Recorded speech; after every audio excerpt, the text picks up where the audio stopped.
Yo, semangat pagi. Jadi hari ini pertemuan kali ini materinya pembekalan, sebenarnya pembekalan untuk kelas 12 ya, yang akan melaksanakan uji asesmen LSP, Lembaga Sertifikasi Profesi. Jadi saya pakai backgroundnya LSP. Saya pakai backgroundnya dari lembaga sekolah kita yang khusus menguji tentang sertifikasi kalian. Jadi kompetensinya tadi yang klaster kedua yaitu Engine Management System.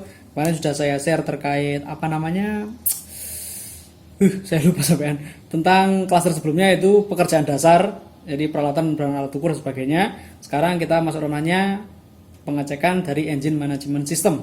Nah, untuk kali ini video ini dikhususkan untuk kita belajar tentang penggunaan apa namanya scan tool. Jadi dari mulai kita persiapannya, masangnya, hingga sedikitlah cara membacanya apa aja yang ada di situ. Sebenarnya masih banyak yang harus kita baca, cuman secara nggak langsung gampang kok. Kalau datanya udah muncul, kita tinggal ngira-ngira aja. Kalau masih bingung, gampang. Baca buku manual, cocokkan. Oh, yang namanya data stream yang muncul misalkan, oh ECT. Ini ECT kepanjangannya apa sih? Engine Coolant Temperature Sensor. Nah, kalau bingung dengan istilah-istilah kayak gitu, jangan ambil pusing, baca buku manual. Banyak. Buku manual untuk kendaraannya ada Brio, Jazz, Suzuki-nya punya R3, Avanza, bahkan Kijang kotak, Kijang 4K kita punya buku manualnya. Jadi pakai scan tool nggak melulu harus scan tool dok. Kita perlu baca buku manual supaya kita nggak salah mengartikan, supaya kita nggak salah apa istilahnya diagnosa. Oke ya. Mari kita ke bengkel, mari kita mainan scan tool. Oke? Saya pause dulu. Oke ya. Jadi kita langsung main. Ini ada alatnya. Ini namanya scan tool. Produknya dari Lance ya. Mereknya ini ya. Tapi ini bukan namanya, bukan Lance. Artinya ini scan tool atau peralatan untuk scanning kendaraan tipe EFI, engine electronic fuel injection. Electronic fuel injection, maaf. Saya agak gugup ya. Oke, jadi yang pertama itu sebetulnya sama aja semua kayak kalian masang LCD projector, mau LCD-nya dulu atau laptop kalian dulu yang kalian nyalakan sama aja. Kebetulan tadi ini saya udah terlanjur nyalakan, bisa nyalakan dulu. Nah, tampilannya kayak gini. Nanti prosedurnya dalam kondisi mesin mati ini, nanti kita pasang dulu hubnya ini ke tempatnya di sebelah sini, di dalam sini dia bawa baliknya ini. Baliknya dashboard tepat di bawah setir ya. Ada hubnya, bentuknya kayak gini. Trapesium kayak gini. Ini namanya hub tipe OBD2. Nah, nanti setelah kita masuk program yang ini. Yang ini. Kelihatan apa enggak itu? Nah, ini yang ada silangnya X4.X.431. Nah, sekarang kita pasang dulu apa namanya? Hubnya di posisinya. Hubnya ini oke. Pasang gelap ya. Tapi nanti kalau udah praktek bisa. Nah, setelah bunyi titit. Nah, kayak gitu artinya Bluetooth-nya terhubung. Ini sistemnya Bluetooth, nggak pakai kabel ya. Oke, tutup lagi. Kalau sudah, langsung kunci kontak on. Set. Lalu start. Wah, start. Ini sudah nyala. Scan toolnya. Nanti pilih yang ini. Oke. Nah, ini kan udah loading ya. Oke, ini kok cahayanya kurang enak ya. Saya ulangi lagi aja pekerjaan ini ya. Saya ulangi lagi. Lampunya saya matikan biar lebih jelas. Oke, saya keluar dulu programnya. Keluar. Nah, ini keluar. Oke, keluar dulu ya. Kalau ini saya klik lagi dia akan sleep. Sama kayak HP sleep. Saya matikan dulu lampu kabinnya. Oke, kita mulai lagi dari nyalakan scan tool, kemudian kita baca programnya. Oke, kita lanjutkan. Saya pause dulu. Oke, kita lanjut ya. Jadi Bluetooth-nya udah terhubung, hubnya, maaf. Ini launch-nya dinyalakan dulu. Oke, jadi modelnya kayak tablet ya, kayak Android ya. Oke, di sini kamera saya buram, coba saya bersihkan dulu. Oke, jadi ada pilihan yang ini ya. Ini programnya launch. Setelah diklik, nah dia akan mulai loading. Nah, setelah tampilan kayak gini, kan bilangnya macam-macam. Nah, ini pilih yang seingat saya sini. Oke, sorry ya, agak lupa ingat. Soalnya jarang pakai scan tool ini. Nah, setelah itu tergantung mobilnya ya. Kalau Honda pilih Honda, kalau Suzuki, kalau Yamaha sampean apa Isuzu ya. Di sini ada banyak, mulai dari Alfa Romeo, Beijing, Bentley, macam-macam ya. Audi juga ada. Nah, kita kebetulan mobilnya mobil merek Suzuki, kita pilih Suzuki. Nah, ini ada Isuzu, Suzuki, Suzu. Kita pilih yang Suzuki by Lams. Oke, versinya itu V37.90. Kemudian klik OK. Saya kurang mencet oh iya kurang mencet. Loading ya. Ini loading. Nah, setelah muncul kayak gini, klik ini auto, bukan mau otomatis, maaf, manual select. Soalnya ini kan scan toolnya nggak terkoneksi dengan nomor rangka sama nomor mesin kendaraan. Tidak ada kekhususan kayak gitu. Kalau scan toolnya produk tertentu, misalkan Suzuki punya SDT, kemudian Honda punya apa ya, Honda scan toolnya, pokoknya scan tool khusus merek tertentu.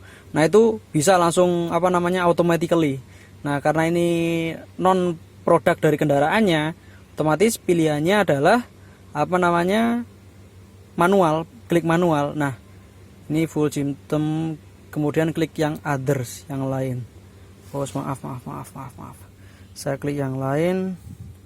Saya back dulu. Manual search. Full system list. Jadi full system. Ini ada ECM, TCM. ECM itu ya engine control module, TCM transmission control module, ABS anti lock braking system. Ini seingat saya ini belum termasuk kategori ABS. Kita klik yang engine control module, yang terutama yang itu ya. Jadi kompetensi kita bahas masalah engine, sistem identifikasi sekian, part number sekian, klik OK. Thread. Nah, kalau sudah kayak gini, yang perlu, ini ada macam-macam kan ya. Modul information itu artinya informasi tentang ECM-nya. Nah, kemudian read fault code. Fault code itu sama seperti DTC. DTC itu diagnostic trouble code. Jadi fault code itu artinya apa ya? Malfunction code. Kalau di beberapa orang malfunction artinya dia kalau ada trouble pada sensornya atau aktuatornya, biasanya akan memunculkan kode-kode tertentu kan. Kalau ini kita klik akan muncul apa enggak. Nah, ini kan enggak ada kan? Enggak ada no DTC. No diagnostic trouble code. Aman. Report. Kita klik yang back ini. Ini back. Back way. Oke, sudah back. Nah, clear fault code itu artinya ngeriset data, jadi menghapus kerusakan kemudian reset. Nah, actuation test itu kita nguji coba aktuatornya, injektornya diuji coba, disetel, dimatikan. Nah, itu tidak disarankan ini ya, karena saya nggak cukup yakin ini cukup canggih untuk ngatur berapa banyak injektornya harus mengabutkan bahan bakar. Jadi kompetensi yang perlu kalian pahami adalah ini dulu, read data stream. Klik. Nah, ini kan macam pilihannya banyak, jangan ambil pusing. Select all alias pilih semua, 46 item, klik OK. Nah, sekarang muncul dalam kondisi seperti ini. Bentar, saya posisinya kurang turun kayaknya. Oke ya, tuh kalian lihat RPM nya berapa, kisaran 800 ya, 800 RPM, nggak sampai 1000. Nah, Pak, di sini ada macam-macam ini. Ini ada komponen relay off, kemudian pressure, tekanan ini AC ya, AC artinya air conditioning ya. Kemudian dia aktif apa enggak relay AC-nya, maksudnya relay AC itu relay clutch-nya. Kemudian tekanan dari AC-nya. Ini hanya muncul angka ini, cuman saya juga nggak yakin ini scan tool bacanya bener-bener segini apa enggak. Yang jelas tampilan AC itu masuk di ranahnya sistem beban. Kemudian AC switch. Nah, kita coba pertama ya AC switch ya, yang paling gampang ya. Coba kemudian kita lihat ini berubah apa enggak datanya. Saya nyalakan AC-nya dulu. Oh. Kelihatan ya, jelas ya. Nah, ini oke, ini meteran suhunya, semakin kesini makin dingin. Ini meteran untuk kipasnya atau selektor untuk kecepatan kipas ya. 1 2 3 4. Kita pilih yang pertama. Nah, itu ada bunyi jedek. Ini AC sudah aktif ya, dingin ya. Kita lihat, cek. Ternyata switchnya on. Ya. kemudian AC pressure-nya, tekanan dari AC-nya muncul berubah. Tadi kan 119 ya kondisi diam ya. Ini sekarang meningkat. Satuannya PSI. Kemudian AC komponen relay, dia kondisi on. Relaynya clutch-nya AC, relay on. Oke ya. AC saya matikan dulu. Oke, ternyata ini terbukti ya. Ini namanya pola pembacaan read data data stream. Data stream itu ya kalian kayak YouTube-an itu kan streaming kan, streaming video. Sama. Jadi kita streaming hasil data dari ini apa namanya? Saya naikkan dulu jendelanya biar suaranya nggak kemana-mana. Jadi membaca data dari apa yang terjadi pada kendaraan ini, kurang lebih seperti itu. Oke, AC saya matikan. Apa yang terjadi? Turun, kecepatannya menurun ya. Kecepatan apa namanya? Kecepatan kipasnya saya turunkan, ternyata pressure-nya juga menurun. Saya kembalikan naik lagi. Oh, enggak berubah. Ternyata bukan itu. Berarti dia tekanan yang dia baca adalah tekanan dari freon atau refrigeran. Sekarang saya matikan. Cedak. Deng, dia kondisi off. Oh, oke. Tekanannya turun lagi tanpa ada pressure. Oke, ya dari sini. Kemudian yang berikutnya accelerator position. Ini artinya akselerator itu pedal gas, Rek. Akselerasi, weng, ya kan? Yang kalau ini saya injak, ini nilainya persentase. Jadi berapa pembukaannya? Ini saya injak ya. Nah, kalian dengar suara getaran mesinnya kan? Ketika saya injak ada ini. APP sensor, acceleration pedal acceleration position pedal, APP sensor, 1 voltage. Jadi ada 2 posisi. Jadi modelnya sensor pedal itu sama kayak sensor volume radio atau tip. Kalau kalian putar ke kanan, otomatis hambatannya berkurang. Arus yang masuk semakin banyak, tegangannya semakin banyak. Nah, terdapat perubahan itu sekian volt ya. Seret, naik lagi. Tegangannya juga naik. Parameter pertama, parameter kedua. Nah, kemudian yang lain yang perlu kalian, baterai temperatur, ini suhu baterainya. Baterai currentnya, ini arus yang di baterai. Jadi pengeluaran arusnya berapa? Berarti arti minus di sini artinya baterai aki baterai telah mengeluarkan arus sebanyak 4,31 ampere. Kemudian baterai voltage, over ini 13,66, 64, 65, 69 volt. Kenapa ini berubah-ubah? Kenapa ini bisa nampak karena 59 ya? Jadi saat engine berputar itu kan juga muter alternator. Tugasnya alternator itu ngisi tegangan sesuai arusnya, sesuai arus yang diperlukan ya istilahnya, sesuai arus yang telah ditentukan, maaf. Jadi fungsinya alternator kan isi tegangan kembali. Jadi otomatis dia berubah-ubah ini, ada pengisian. Nah, ini kan pengeluaran ini. Ini dia aki mengeluarkan arus. Nah, yang ini angka yang berubah-ubah ini artinya aki sedang diisi arusnya. Yang isi siapa? Alternator. Ini tegangan ya, sorry, bukan arus. Tegangannya berubah-ubah kenapa? Sedang diisi oleh si alternator. Sedangkan dalam waktu bersamaan dia juga mengeluarkan arus dan tegangannya. Nah sini, oke. Kemudian blower fan. Ini harusnya, ini fan-fannya ini saya belum pastikan ini fan AC atau apa namanya, fan-nya cooling fan engine atau kipas radiator ya. Coba saya nyalakan AC-nya. Oke, ketika saya nyalakan AC-nya lagi, blower fan-nya aktif. Ini berarti blower fan-nya punyanya AC ya. Blower fan AC. Nah, ini brake switch. Maaf.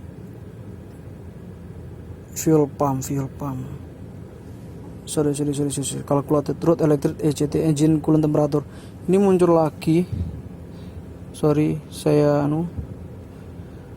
value.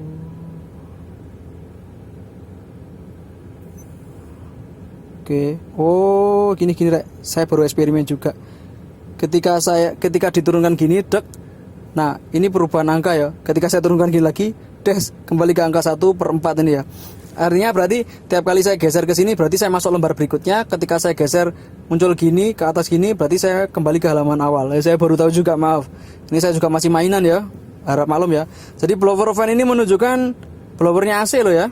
Jadi saya matikan lagi, blowernya off apa enggak? Oke, blowernya off ya. Kemudian brake switch. Brake switch itu pedal rem atau switch rem.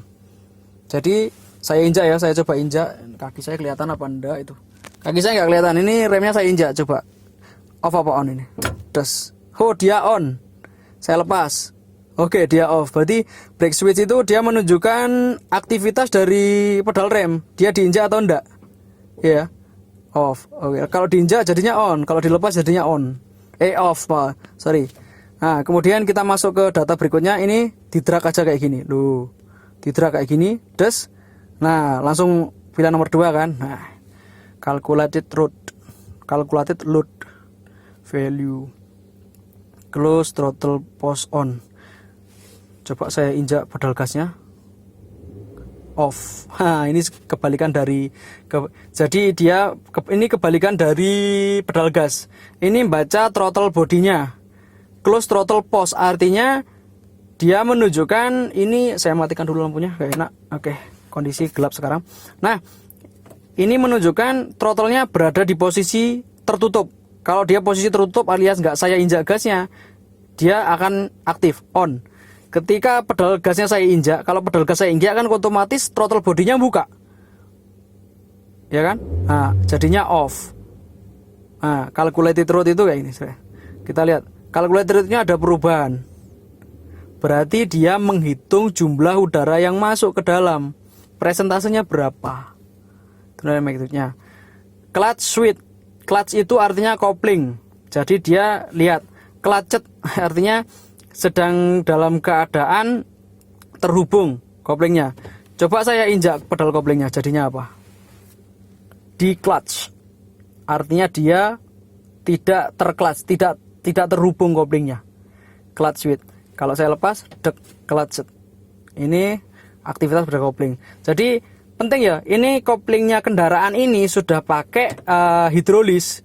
Jadi kalau saya injak pedal koplingnya terus nggak detek di sini, nah tidak detek, misalkan tidak detek ya tetap clutch ya, berarti dia ada masalah, entah pembacaan sensor posisinya atau pembacaan yang lainnya. Oke ya, desire idle itu apa namanya, putaran stasioner yang ada saat ini. Kalau di situ itu menunjukkan sepertinya antara 800 dan 900 rpm ya, tapi di sini munculnya 6904 rpm. Coba saya injak pedal gasnya, tidak ada perubahan. Berarti desire idle RPM itu mungkin harusnya standarnya ya. Nah, kemudian sorry. Ini ECT, engine coolant temperature. Degree-nya pakai Fahrenheit bukan Celsius. Jadi kondisi suhunya sekarang adalah 208,4 Fahrenheit. Bukan ya. Electric load, beban elektrik. Ini kondisi off. Coba saya nyalakan lampu.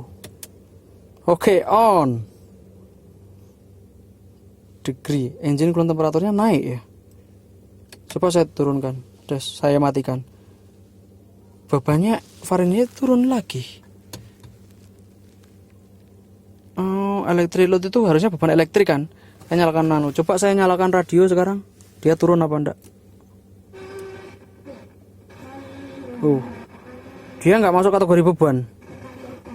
Tapi saya nyalakan AC coba. Elektriknya juga nggak efektif, tapi putarannya meningkat. Iya, kalau AC diaktifkan, otomatis putarannya memang meningkat. Jadi kalau AC itu hitungannya beban. Ketika kopling AC aktif, ceklek, nah kompresor kan berputar. Nah, putaran kompresor itu membebani dari dari putaran mesin. Otomatis supaya engine-nya tidak mati, maka putarannya harus ditingkatkan. Nah, itu perintahnya ECM, injektornya.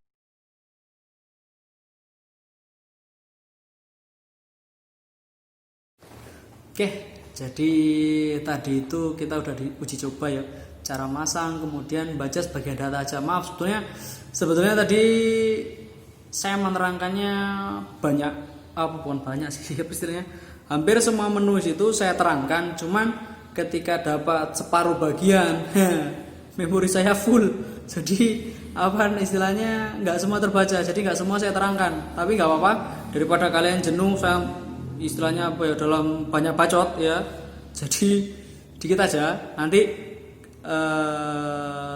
hasil stream data yang lainnya bisa kalian lihat ketika nanti ujian sambil baca buku manual. Jadi pesan saya di awal tadi kan, kalau kita masang scan tool kemudian data tampilannya udah muncul bahasa Inggris semua ya, Saya nggak yakin kalian handal dalam bahasa Inggris. Saya aja juga nggak begitu, ya kan. Jadi buku manual itu penting. Kalau bingung, jangan pakai daya ingat. Harusnya gini, ini kayaknya, ini kayaknya, ini kayaknya, ini kayaknya. Jangan gitu. Bingung, baca buku manual. Ragu-ragu silakan kembali ya. Istilahnya apa ya? Kayaknya dulu pramuka deh. Ragu-ragu silakan putar balik ya. Kayak gitulah kurang lebih. Jadi banyak istilah asing yang mungkin saya sendiri juga lupa. Karena itu ketika nanti ujian, ketika tes praktek ya, asesmen untuk sertifikasi, jadi di situ ada scan tool, ada kendaraannya. Jangan lupa siapkan buku manual. Kalau bingung cari tahu, ini singkatannya ECT apa sih, IAT apa ini, MAP apa sih singkatannya, cari, baca. Tekanan seharusnya berapa sih? Oh gini. Coba saya lihat di scan toolnya, loh kok tampilannya segini. Nah itu baru dilaporkan.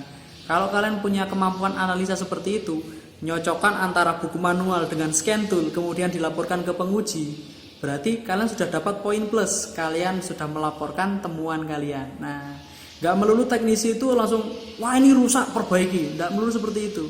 Kalian nemu yang janggal, ini kok gini ya, bentar saya laporan foreman saya atau kepala teknisi saya. Nah itu, istilahnya siklus kerjanya seperti itu. Ada temuan, laporan dulu. Setelah laporan, perintah eksekusi, baru kerjakan. Sama, ujian juga gitu.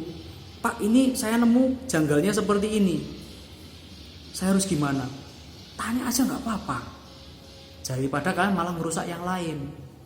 Kalau kalian laporan temuan, kemudian kalian masih bertanya pada penguji, itu tidak menentukan tidak dapat disimpulkan bahwasanya kalian belum kompeten. Justru kalian nemu masalah, kalian laporkan dulu, itu namanya waspada. Justru itu kompetensi tertinggi dari mekanik. Hati-hati. Temuan, laporan, setelah laporan eksekusi. Itu alur kerja yang benar. Oke ya.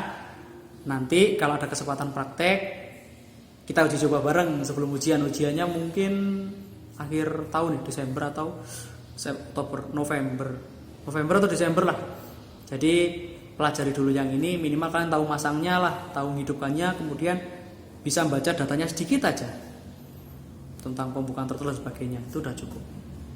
Sisanya nanti kita pelajari sama-sama. Oke, saya juga ini baru pertama kali setelah terakhir mainan scan tool itu waktu kuliah tahun praktek motor bensin tahun 2012 atau 2013 saya lulus 2012an lah.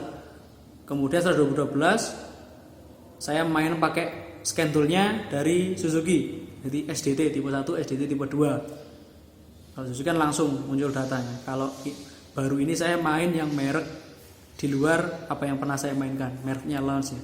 Jadi nggak apa-apa, saya sendiri juga belajar, saya juga artinya walaupun saya guru kalian, nggak melulu saya sempurna, nggak melulu saya tahu.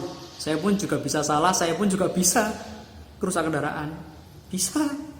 Jadi jangan takut gagal, ayo praktek. Ayo masuk sekolah, bergantian kan, 5-5 satu tim kan, bergantian. Kita praktek, kita mantapkan diri kalian, mantapkan kompetensi kalian, baru kalian layak dapat sertifikasi kompeten. Oke? Itu aja dari saya, tetap semangat ya. Ini saya sore loh bikin video ini. Sore, kalau pagi yang jelas saya ngajar dari pagi sampai sore. Baru setelah pulang ngajar baru bisa bikin video ini. Jadi jangan kalah semangat dengan saya. Oke? Tetap semangat, semangat pagi. Assalamualaikum warahmatullahi wabarakatuh. Adios.